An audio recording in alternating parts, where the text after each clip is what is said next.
The grand terrace ballroom of the Miramar Hotel shimmered beneath a canopy of crystal chandeliers, each one casting fractured rainbows across the polished marble floor. I stood quietly near the entrance, tucked behind a towering floral arrangement, watching the evening unfold like an elaborate stage play. The bride, my sister Camille, glided through the crowd in her custom couture gown, basking in the attention of San Francisco's elite. Laughter, champagne, and whispered admiration followed her every step. Trailing close behind her were our parents, Martin and Lillian Prescott, wearing the kind of beaming pride they'd never once shown for me. "Just sign here, Miss Reyes," the wedding planner murmured, offering a sleek tablet with the final payment details for the venue. I signed without hesitation, suppressing a smirk at the alias I'd used when I acquired the Miramar chain 4 years ago. If only they knew that Valeria Reyes, the enigmatic hotel entrepreneur, was really Valerie Prescott, the daughter they'd buried in whispers a decade ago. I returned the tablet and adjusted the intricate mask covering the upper half of my face. The masquerade theme had been Camille's dream. Ironically, it allowed me to walk among them completely unnoticed. "The ceremony was lovely," I said to the planner, my voice touched with the subtle Mediterranean accent I'd perfected over the years. She smiled warmly.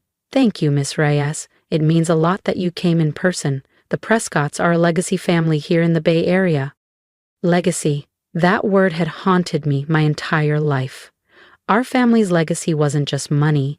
It was control, expectations, obedience. When I was 24, fresh out of Stanford's business program, I made the unforgivable mistake of saying no. No to marrying Brandon Steele, heir to a competing real estate empire. No to sacrificing my future for a business merger disguised as a wedding. The fallout was instant. My father's fury, my mother's icy silence. The ultimatum: marry Brandon or be disowned. I chose exile. The next day, I drained the last $75,000 from an overlooked investment account and disappeared.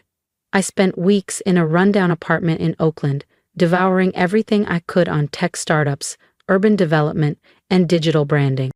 They erased me from their lives.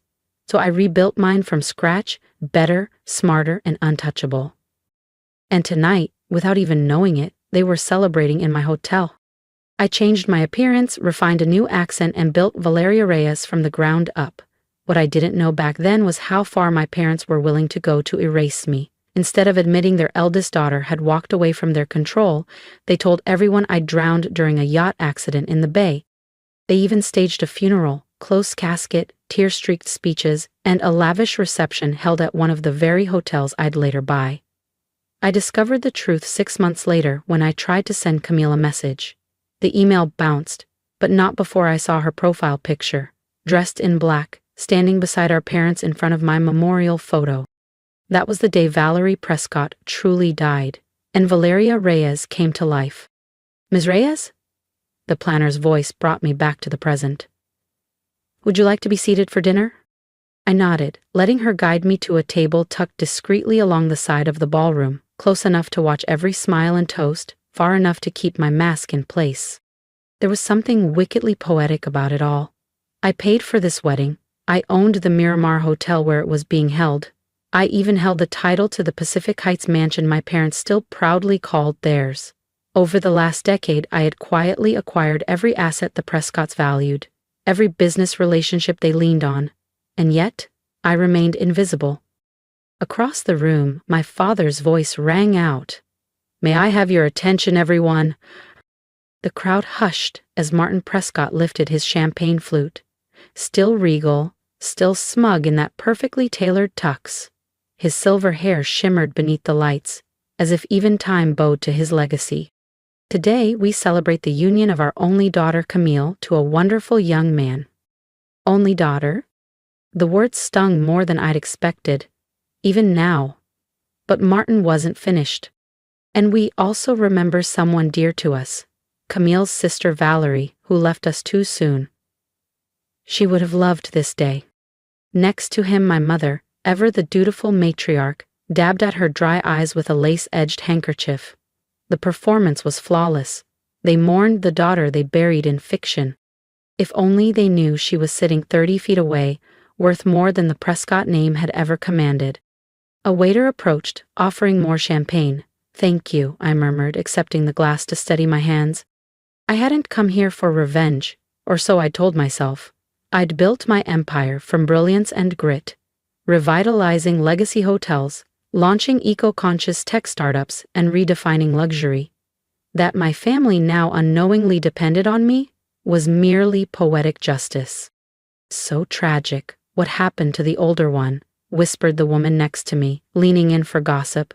"They say she was troubled, refused an arranged engagement, ran off.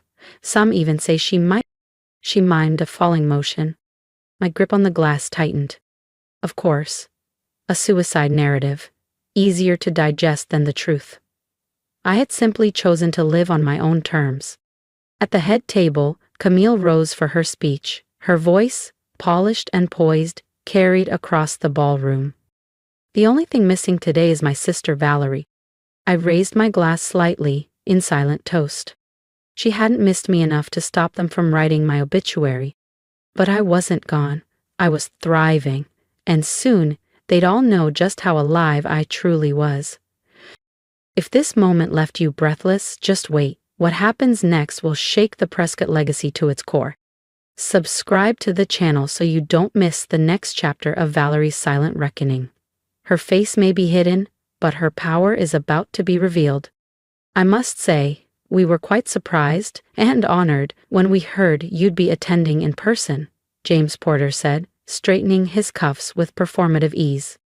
I smiled behind my mask. "I make it a point to personally oversee special events at my flagship properties, Mr. Porter, especially for families of such long-standing reputation." He puffed up a little at the flattery. "Well, the Prescotts and Porters have been fixtures of Bay Area society for generations. Though, I'll admit, these past few years haven't been the smoothest." I nodded politely, though I knew exactly how rough things had been for both families. Quietly and with surgical precision, my companies had taken over their most valuable shipping routes. I'd modernized their aging logistics pipelines under shell corporations, drained their profits, and offered just enough cooperation to keep them from realizing the extent of the shift. "The industry's barely recognizable," he sighed. "All these startups, apps, drones, AI-driven tracking systems. How's an old firm supposed to compete?"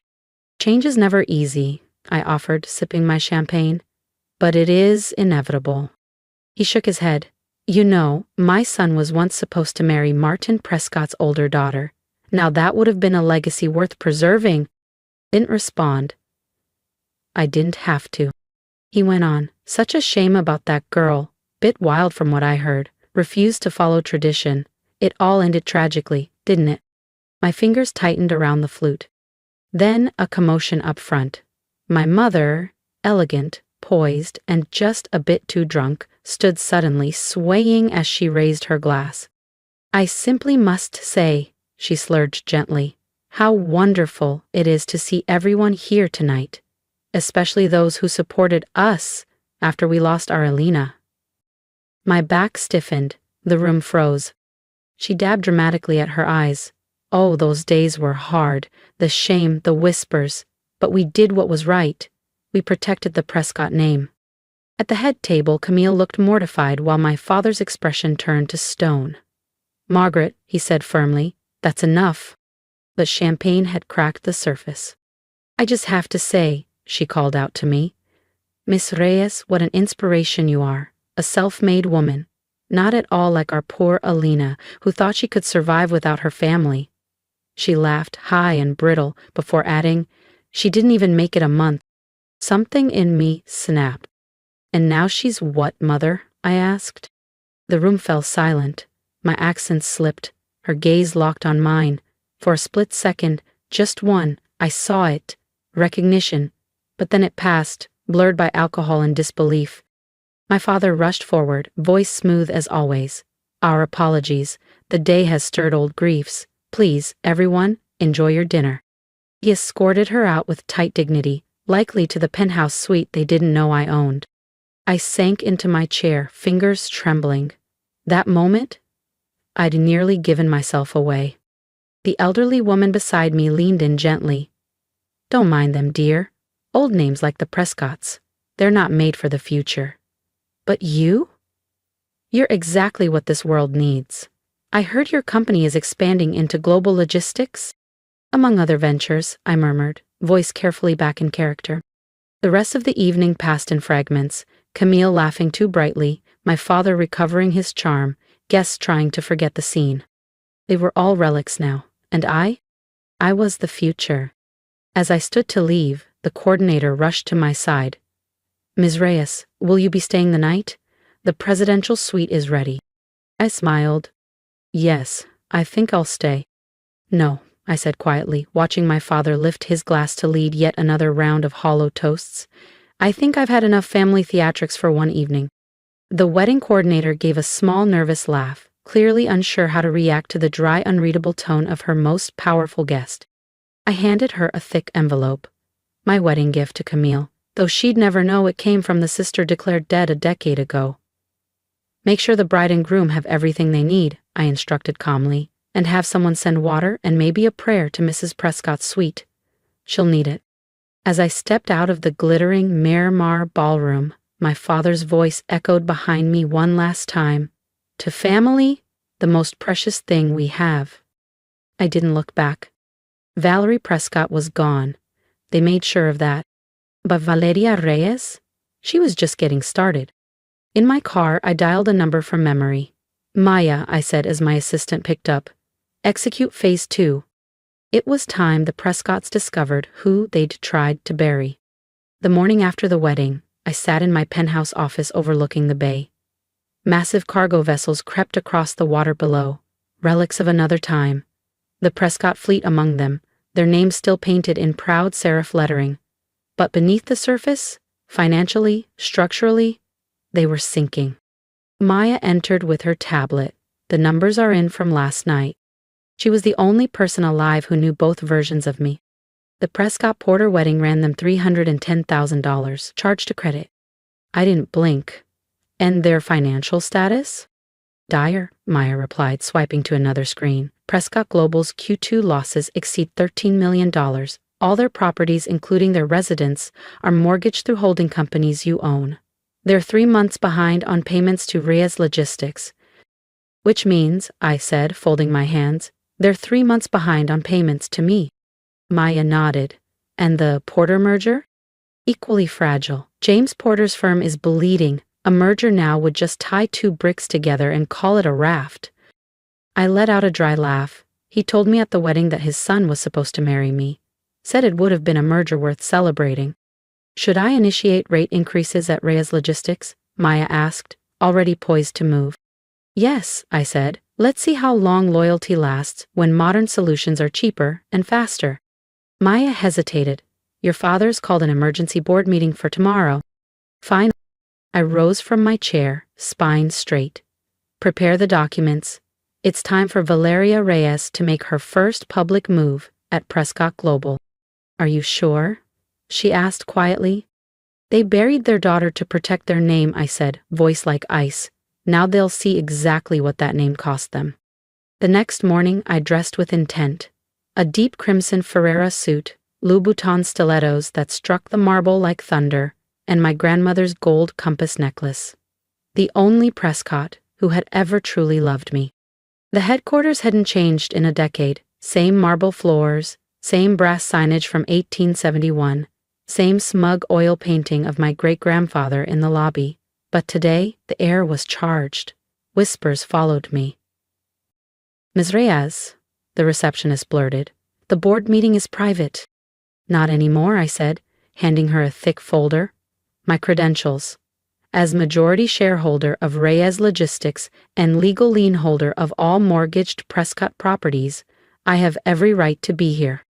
Her hands trembled as she read. 14th floor, she whispered. In the elevator, Maya's voice came through my earpiece. They're trying to push through an internal bailout. He still thinks he can save the company. When I reached the boardroom, I paused, listening to the voices beyond the door. She owns half the port leases we use, someone hissed. We're out of time. Then my father's voice. Phoenix Logistics is trying to dismantle us. This woman, this Reyes, she's bleeding us dry. I pushed the doors open. 12 men turned. Silence. At the head of the table, my father stared at me. Monsieur Reyes, he said at last, his voice hollow. This is a private meeting. Not anymore, I said, striding into the boardroom, the sharp click of my heels slicing through the silence. Please, don't let me interrupt your conversation about my company's terms. Your company? My father nearly choked on the words. Reyes Logistics is just a tech startup gimmick, leeching off legacy clients with flashy interfaces and robots. Prescott Global has endured for 6 generations and has exactly 12 days left, I cut in coolly, placing a folder on the table. Inside were 10 years of planning in ink and signatures. Deeds, transfer agreements, financial statements, contracts. Evidence that every building they used, every shipment they booked, every deal they thought they negotiated in confidence had been orchestrated through me. Their homes, their offices, their entire name, slowly bought out from under them. This is a lie, my father whispered, rifling through the folder, his hands trembling. These buildings? Our house? The hotel chain? Mine, I confirmed, as are controlling interests in your biggest remaining clients. You're not just trying to win, I said. You already lost. He slammed the folder shut. Who are you? Some outsider tech heiress trying to erase a legacy?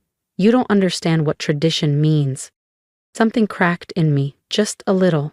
I took off my sunglasses and met his gaze head on.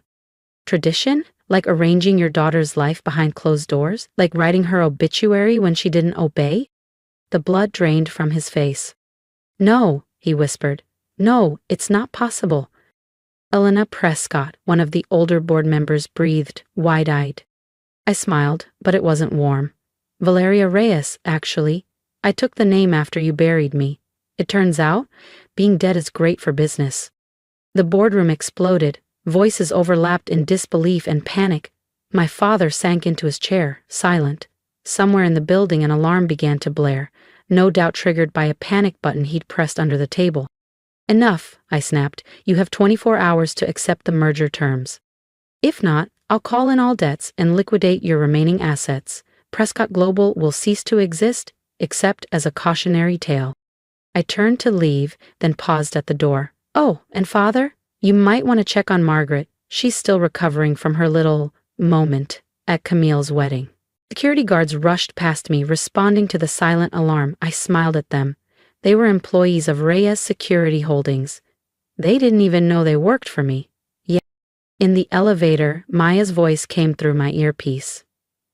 Well, that was theatrical. They like spectacle, I replied. I learned from the best.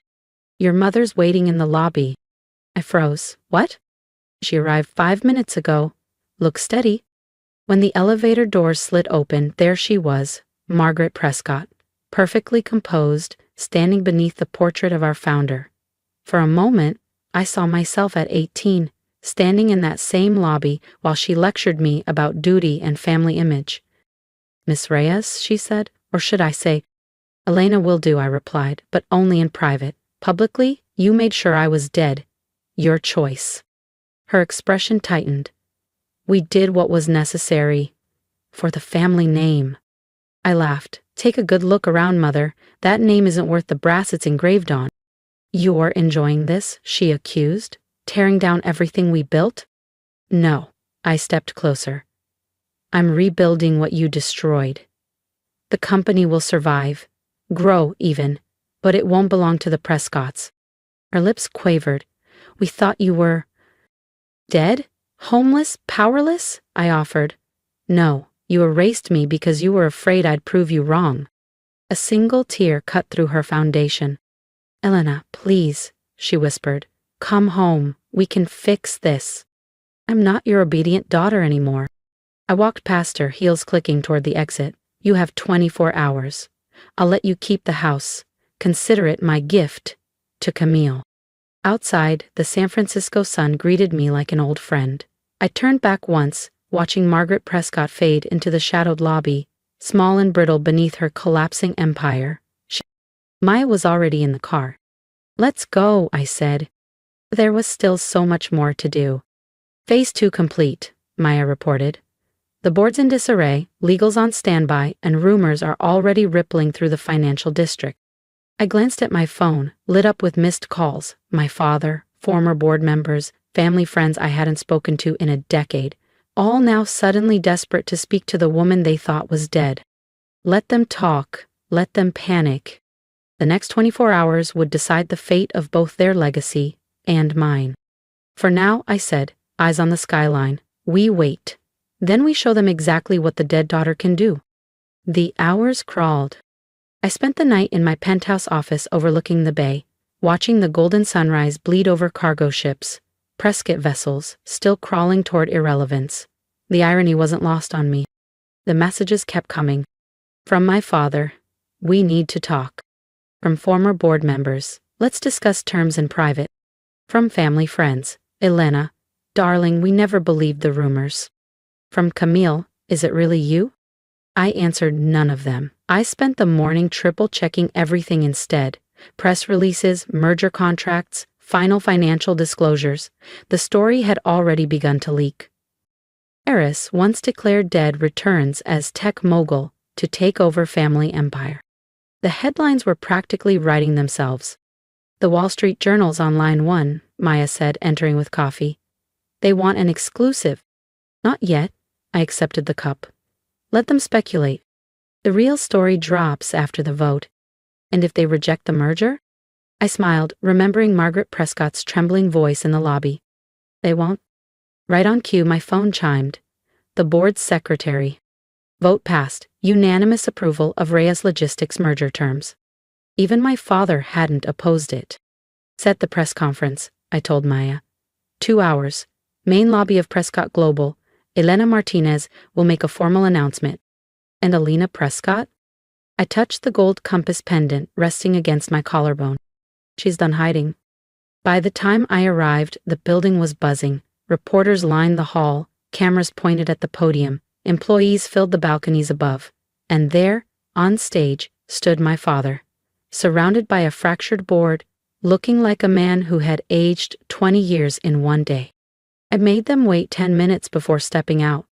I wore Prescott blue, the same shade my father wore in every portrait, but now modern, structured, and mine. I wore my grandmother's pendant, catching the lights like a subtle weapon. I stepped to the podium. Thank you all for being here, I began. My name is Valyria Reyes, but some of you might remember me as Elena Prescott. The room erupted. Flashbulbs. Shouts. A gasp I knew came from my mother, somewhere in the back. I raised a hand. 10 years ago, the Prescott family announced my tragic death in a sailing accident. In truth, I simply rejected an arranged marriage and left to build my own future. My parents chose to bury an empty casket instead of admit their daughter had chosen independence. My father stepped forward, eyes dark with rage. Security, my security, held him back. In the decades since, I continued, I built Reyes Logistics from the ground up, redefining global shipping while others clung to tradition. I turned to the board. Today, I announced the full merger of Prescott Global with Reyes Logistics.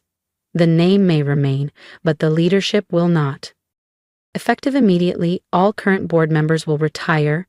Generously, reporters yelled, questions flew.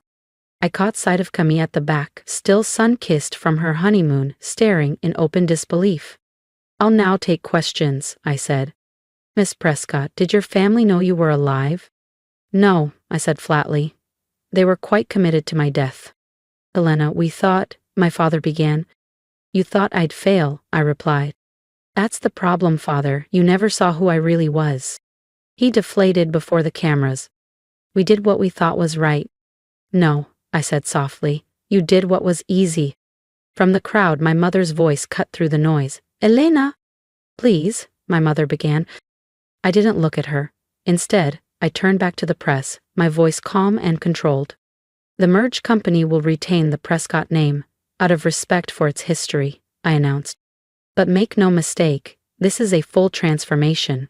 We're moving forward, whether the old guard likes it or not. More questions flew, but my attention drifted. Camille had pushed through the crowd. Gone was the polished bride from 2 days ago. She looked younger now, unsure. almost like the sister I remembered. "You were there," she said softly, reaching the stage. "At my wedding." I nodded once. "You watched us all pretend to mourn you." "I did." She leaned in, voice low. "Sometimes I'd see you in the background. Old photos, events, board meetings. I thought I was imagining things. You weren't. Why didn't you tell me when it happened, when you left?" "Would you have kept my secret?" I asked quietly. I saw the answer in her eyes. "No," she admitted, shame flashing across her face. "I was 12. Old enough to know what they did was wrong, young enough to be afraid you'd end up like me." A tear slipped down her cheek. "I missed you, not the ghost they turned you into. You." For the first time, something cracked inside me. I missed you too. But I couldn't be who they wanted. I had to be who I am. A reporter's voice broke the moment. "Ms. Reyes, what happens to the Prescott family now?" "They'll retain their personal assets," I said, professionalism back in place. "Those that aren't already legally mine. They'll be compensated fairly for their shares." "I'm not here for revenge," I added. "I'm here to save a company that lost its vision." "And your family?" another reporter asked. I looked at my father, small behind the podium that used to make him powerful, at my mother, crying in the shadows, at Camille, standing between two versions of the past. "Some things," I said slowly, "can't be fixed with money." The press conference wound down. Sound bites were captured, headlines written. I remained on stage as the room thinned, watching my parents speak with their lawyers while Camille hovered between us. Maya appeared beside me. "The paperwork's ready." "In a minute," I said. I walked to them. Up close, they looked fragile. Human, not the giants of my childhood. "The lawyers will explain everything," I said smoothly. "You'll be fine. The house stays with you, the beach properties too." "I'm not here to leave you with nothing." "Just powerless," my father muttered. "No," I replied coldly. "I'm giving you a choice. Accept retirement and dignity, or fight and lose everything." My mother reached for my hand. I let her. Her rings dug into my palm. "We thought we were protecting you," she whispered. "The business world is cruel." "I know," I said, pulling away, "and I survived it." "Because you forced me to." Camille stepped forward. "Valerie, Elena, what about us?" "You're my sister," I said. "When you're ready to know me for who I am, not who they told you I was, my door is open." I turned to go, then paused. "Oh, and Mother, next time you're drunk at a party in one of my hotels, maybe don't brag about erasing your daughter. It's bad for both our brands." An hour later, the signatures were done. Prescott Global was mine. New board, new systems, new future. That night, I stood in my office, watching Prescott ships float beneath the moonlight. Soon they'd be painted with the Reyes Logistics logo. Their legacy would survive, but not in the hands that built it. Maya entered with champagne. "To the merger." "To the truth," I said, raising my glass. "Sometimes something has to die, so something greater can live." She nodded. "Camille's been calling." I touched my grandmother's compass resting over my heart. She always said the right path isn't the easy one. "She'd be proud," Maya whispered. I smiled, eyes on the harbor. My phone buzzed. "Camille." This time I answered. "Can we talk?" she asked, voice quiet. "Really talk? Just us?" "Come over," I said. "It's time you met your sister, for real." After I hung up, I told Maya to order dinner for 2. It would be a long night. Of truths, of healing, of beginning again. I wasn't Valerie Prescott anymore. That girl had been buried in the lies they told. But Valyria Reyes was real. Strong, free, unstoppable. And finally, at peace. I raised my glass to the dark waters below. "To Valerie Prescott," I whispered. "May she rest in peace." Then I turned away from the window, toward the future. If you have come this far with me, thank you, truly. This story wasn't just about reclaiming a company or confronting a legacy. It was about finding the courage to become who I was meant to be, even when the world tried to bury me. And now, I want to hear from you. What would you have done in my place? Would you have walked away quietly or fought your way back on your own terms? Leave a comment. Tell me what you think. Give me the advice you wish you had when you felt overlooked, underestimated, or silenced. Your voice matters, here and in your own life. And if you're walking through a chapter like I once did, unseen, unheard, labeled as the difficult one, remember this: they don't get to define you, not forever. You are allowed to rewrite your story, you're allowed to fail, disappear, rebuild, and rise stronger. The world will call it revenge. You'll know it's freedom. So subscribe if this spoke to something deep in you. Share it with someone who needs a reminder that walking away isn't weakness, it's sometimes the bravest thing we can do. I'm Valyria Reyes, and I'm not done yet. Neither are you.